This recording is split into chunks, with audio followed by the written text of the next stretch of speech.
Hello and welcome. This is Pam.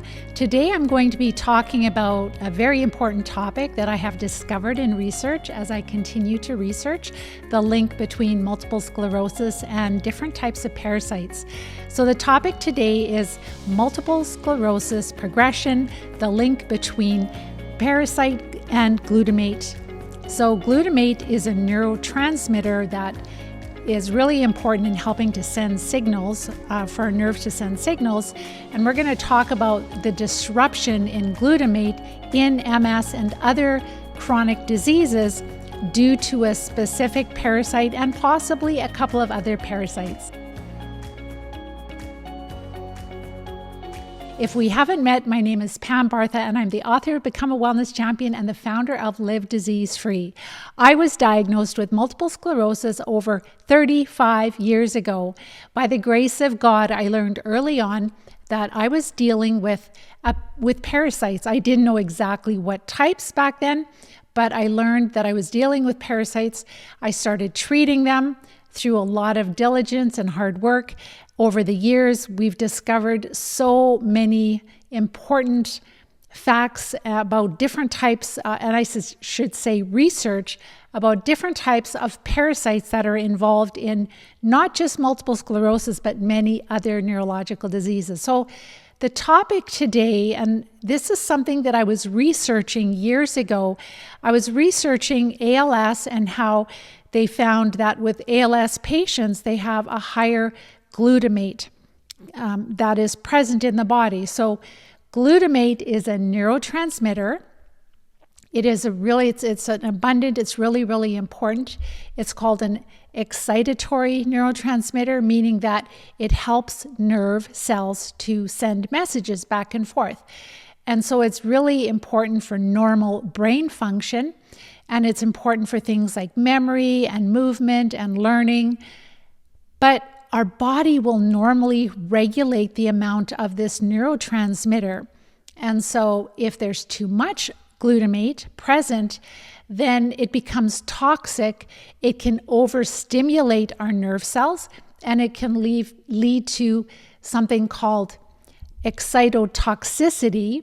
And that is really a process that damages our nerve cells and could potentially kill our nerve cells. So this is found I knew about this in ALS, but I didn't realize that this is also present in multiple sclerosis, Alzheimer's disease, and other conditions like stroke and Parkinson's. So when we talk about these neurodegenerative diseases, there is a lot of overlap in certain infections that can be involved in all the diseases. Sometimes we have different infections, different parasites, and sometimes we have very similar ones. But even within multiple sclerosis, we don't all have exactly the same parasites. That's really important to understand, and I think that's probably one of the reasons why it is challenging to find a cure for multiple sclerosis. So there was just a little aside. I was pulling up Facebook just to make sure that, setting up for this call, for this live event with you, and I noticed that the MS Society, they had a post and they were doing a hashtag, finish multiple sclerosis. And I was thinking to myself, what does that even mean, finish multiple sclerosis? Like, how about whatever happened to the cure multiple sclerosis? That is what we want. That is what we expect. That is what we demand. And that is what we can have if we look for the cause. But finishing multiple sclerosis, that really does not speak to me. Let me know what you think. I don't know. I just thought that was kind of weird. Going back to glutamate. So in multiple sclerosis, glutamate levels are significantly higher in active lesions versus chronic lesions that are not as active. And that is exactly where the active lesions are. That is exactly where the most nerve damage is occurring. So this is something that I just discovered like a week ago as I'm researching to see that glutamate is it's a normal neurotransmitter. It's essential for nerve function, but our body regulates it It recycles it. It makes sure that it's not too much, and just the right amount. Otherwise, if you don't have enough or if you have too much, our nerves are not going to operate properly. But in multiple sclerosis and many other conditions, they find higher than normal amounts of glutamate. And so why I'm sharing this with you is because we're told that our immune system is attacking our tissue for no reason. And I'm saying, yes, there is a reason. The reason is that we're dealing with chronic parasitic infection. So this whole increased glutamate that damages nerves is actually can be caused by, and it's been shown to be caused by, a specific parasite which causes toxoplasmosis. Some of you might know of this protozoa parasite. It's very often, we can get it through cat feces if we're not careful. It is known that parasites disrupt glutamate balance in the body. And there's different ways that this can happen. So Toxoplasma is the protozoa, and it's well studied. It's really common. It's probably present in it's 30% of the parasite, as far as infection. So it's a really common parasite. It infects our brains, and it disrupts the body's ability to regulate glutamate, and it actually likes to move into the brain and produce cysts there. And it does this by damaging certain cells that would normally regulate glutamate. So they're called astrocytes. Those are cells in the body that will regulate glutamate. So when these astrocytes are not able to do their job properly because of the infection, then glutamate will build up, and this will lead to damage to our nerves. And this is in multiple sclerosis, Parkinson's, Alzheimer's, ALS, stroke, and possibly other conditions. But Toxoplasma is not the only protozoa. I found that the protozoa that causes malaria also does the same, increases glutamate in people that have malaria infections. And we've linked malaria and Babesia both to multiple sclerosis. So those are three, and I should say Babesia also. So Babesia and Plasmodia that causes malaria, and Toxoplasma, which causes toxoplasmosis. Those are three protozoa that are known to disrupt glutamate in the body, and that causes the damage to the nerves. So this mounting evidence strongly supports that MS is an infectious disease. This is just more evidence. I've shared with you so much evidence of different parasites that have been discovered in the central nervous system of MS patients. I've talked about differences in high lactic acid or lactate. We're now talking about high amounts of glutamate, and both of those are caused by infections. I've linked them all to infections. So we're just building a really great case that multiple sclerosis is an infectious disease caused by parasites. And this is where we want to bring change. We want the doctors to be aware of this. So I would really encourage you that when you're done with this event, make sure that you go to livediseasefree.com and subscribe to our newsletter. Just put your name and email at the top. Every Friday, we send out an email with the link to the blog post where I have my shortened video plus my notes that are condensed. Plus, I'm making one-page resources you can share with any healthcare professional that will listen. This could be a nurse practitioner, it could be an acupuncturist, it could be a chiropractor, it could be a physiotherapist, it could be a general practitioner, it could be a neurologist. Not that many will be open to that, but there are a few absolutely that are very forward thinking. So if a practitioner is negative, just leave it alone.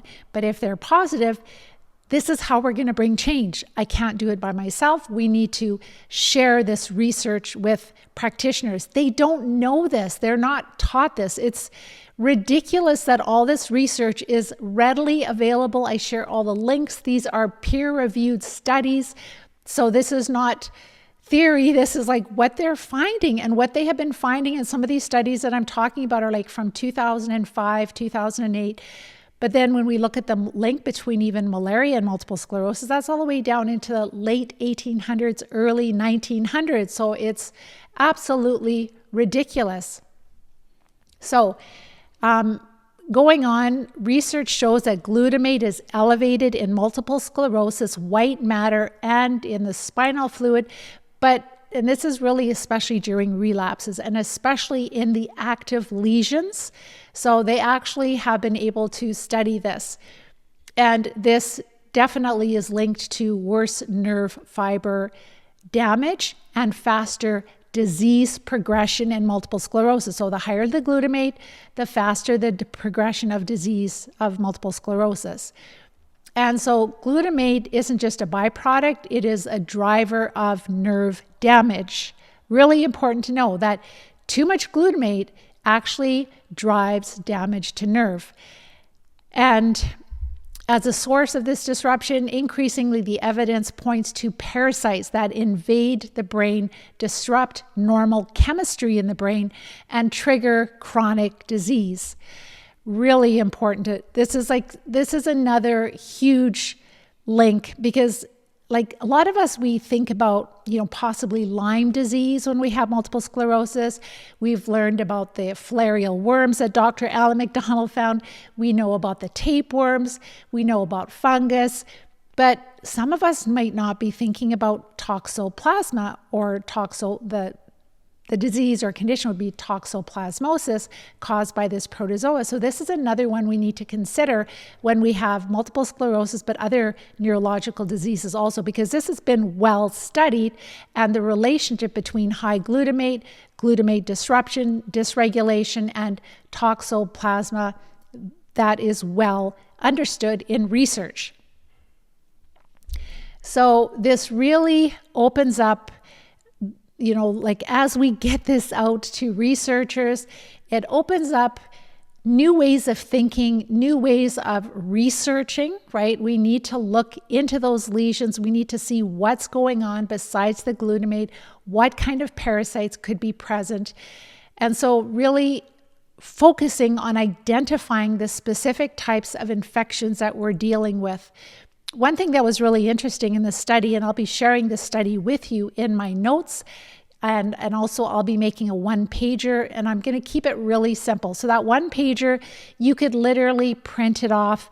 You can take it with you to your appointment. It's going to have links on it. So as you hand it to your practitioner, and it could be any practitioner, because remember, sometimes naturopaths work in clinics where doctors are and they talk and they share. It could be a massage therapist, like anyone who's a practitioner. It could be a person hydrotherapist that does colonics, anybody who works in the health field. Just share and share and share and get them talking, because they may have friends that are nurses or doctors or chiropractors or different types of practitioners. There is a growing interest in parasites, and we have to take this momentum and really help to bring the truth out. So in this study, they took this antibiotic and they gave it to, I think it was an animal study where they infected animals with this toxoplasma protozoa, and they noticed that those animals, that they had increased glutamate and damage from it. And then they gave them this antibiotic, and this antibiotic, it did not affect the protozoa, but it really impacted the change in glutamate. So that really helped them to pinpoint the effect of the increased glutamate in these animals, and how once they were able to decrease the glutamate back to its normal amount, that they no longer had the inflammation to the nerves. So that's really important. So it's not always just like the parasite that is causing the MS, but it's the disruptions in our body that these parasites are causing, the dysregulations of things like neurotransmitters. And this is all well known. This is not theory. So really important to share this. Again, there is a theory that multiple sclerosis is an autoimmune disease where the immune system is attacking for no reason, leaves everything as a mystery. But the research, the science, mountains of evidence showing parasites that are affecting or infecting people with MS, and also the disruptions that they're causing is really what's causing the neurological damage to our nerves. So this is more evidence that multiple sclerosis is an infectious disease, and it's caused by parasites disrupting our physiology in this case. And I just want to share that I really believe that this information is given to us by the grace of God.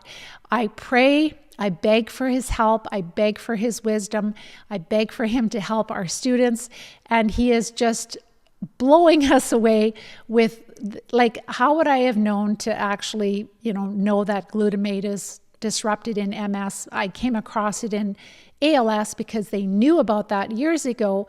But all of these things, that MS is a vascular disorder, that there's really big changes with our blood vessels, and we know that through parasites that infect our red blood cells. All of the work that Dr. Alan McDonald's done in finding roundworms and tapeworms in the central nervous system. Years ago, all the knowledge of the candida, knowing about the dysbiosis, knowing about certain bacteria like Borrelia, that's quite common. So we need to think about, Parkinson's, ALS, PLS, Alzheimer's, multiple sclerosis, all of these awful neurodegenerative diseases. We need to think about them as being caused by dysbiosis, where we are really out of balance. We have too many disease-causing parasites and not enough health-promoting microbes. They have moved into the central nervous system.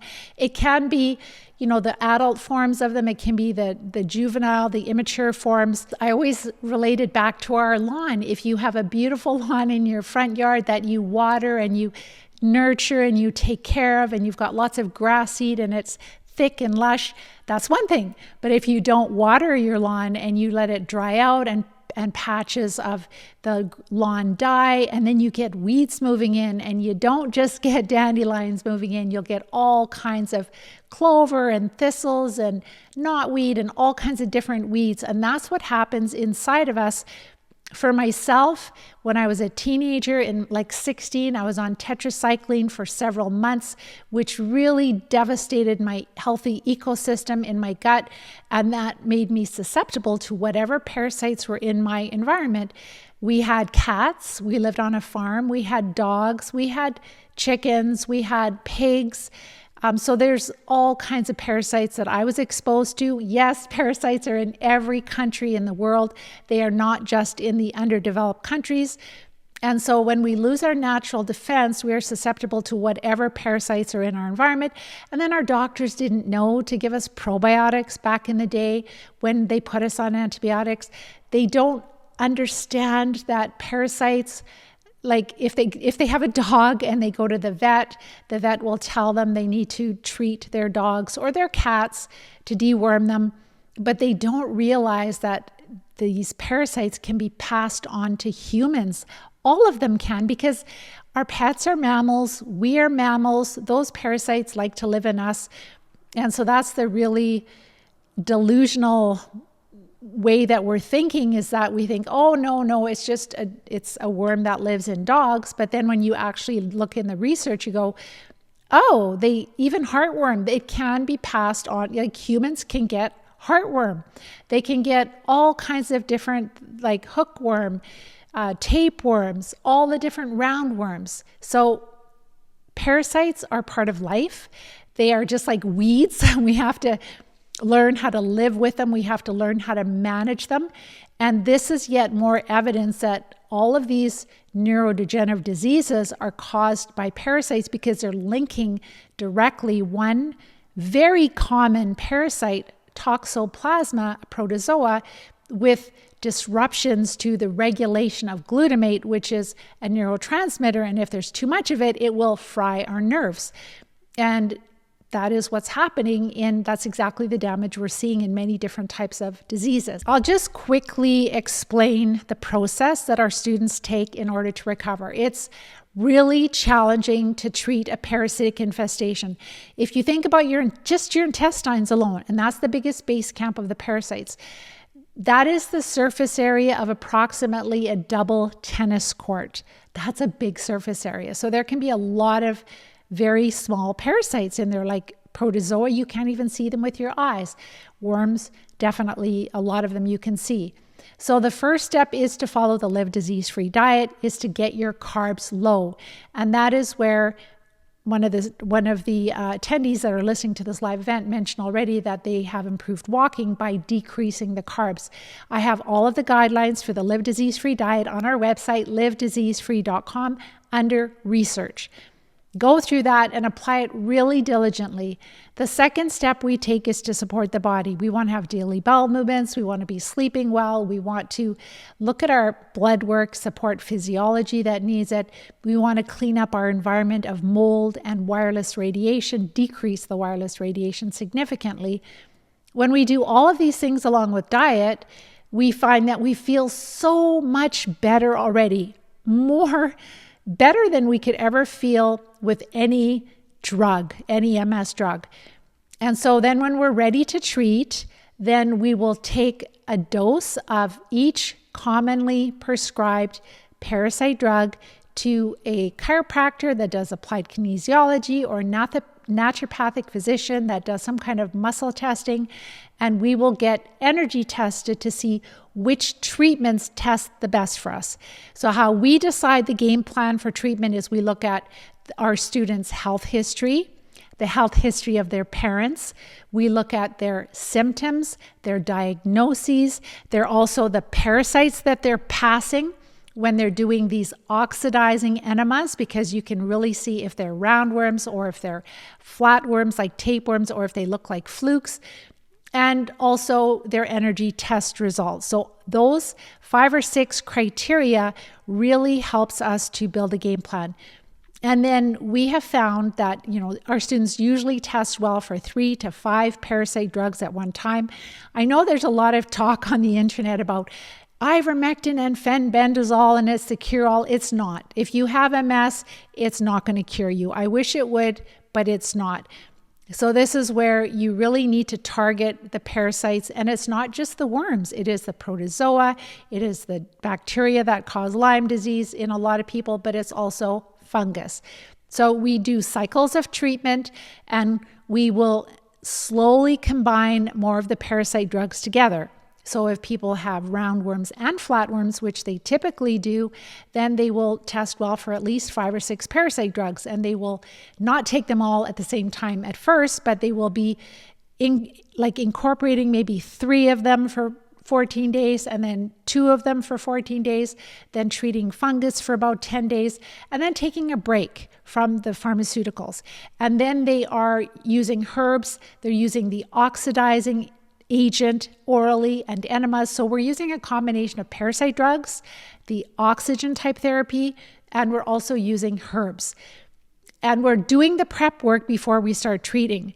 And this is where the miracles are happening. This is why people are recovering in months and not years. And I would say recovering as far as getting to the place where they're virtually symptom-free. They might still have to treat a little bit more. It might be, for some people, it might be 6 treatment cycles. For others, it might be 12 treatment cycles.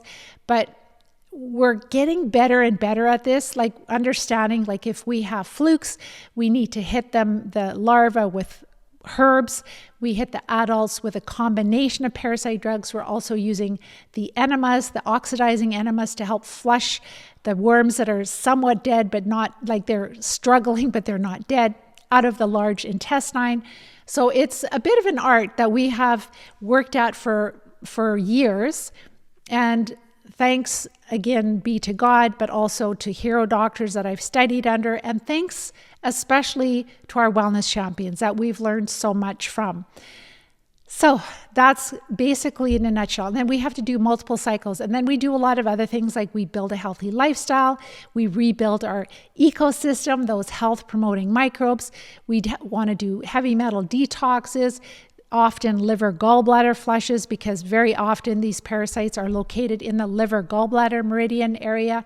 So there's a lot. And then once we're well, it's all about maintenance, right? That's how we go through the stresses of life. And then we definitely want to be equipped for these very strange viruses that are going around that are making people so deathly sick that they're ending up in emergency and in the hospital. They're almost like the old virus that we had a couple of years ago.